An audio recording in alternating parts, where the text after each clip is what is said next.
Jesus is brought back from King Herod to Pilate again. Pilate calls together the chief priests, the rulers and the people, and says to them, "You brought me this man. I have examined him in your presence. I do not find this man guilty of the charges you bring against him." King Herod thinks the same, for he sent him back to us.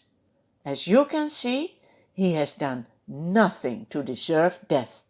Therefore, I will punish him and then release him. That is strange.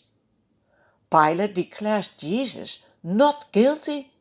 Why still punishing him? Who deserves a punishment? Only the ones who do wrong, right? How often do we do wrong and make God sad? This is why we deserve God's punishment.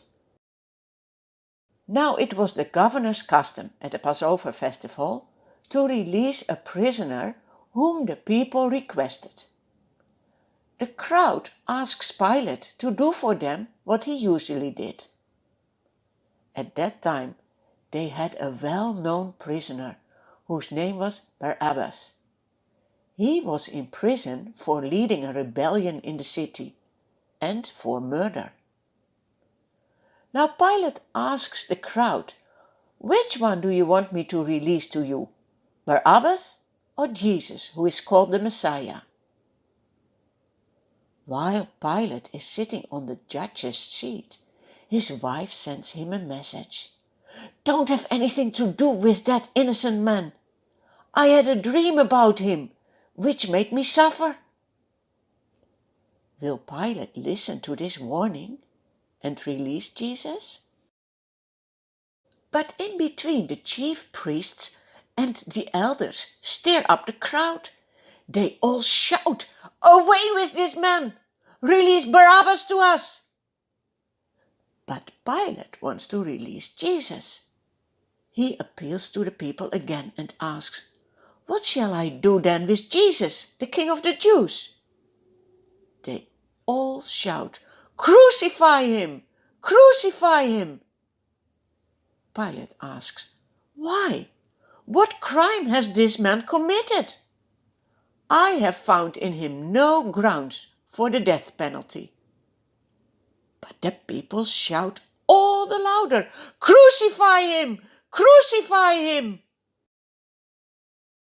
When Pilate sees that he is getting nowhere, but that instead the crowd is getting out of control, he takes water, washes his hands in front of the people and declares, "I am innocent of this man's blood.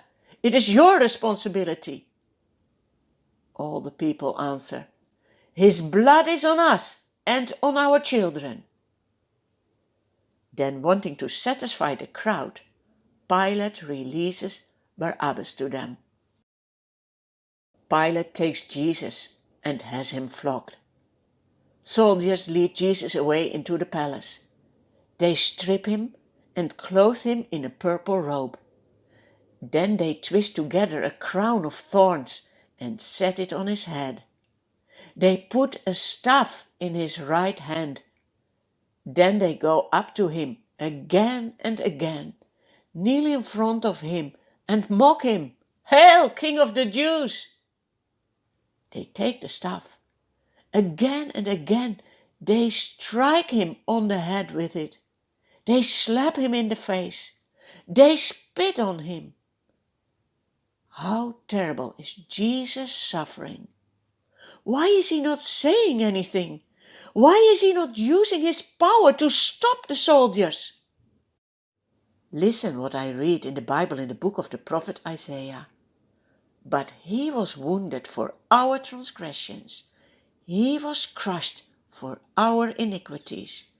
The punishment that brought us peace was on him, and by his stripes we are healed." Jesus is willing to undergo all the pain and mocking to set sinners free. He is willing to carry God's punishment for the sins we have done. How great is his love for us! Let us love him as well.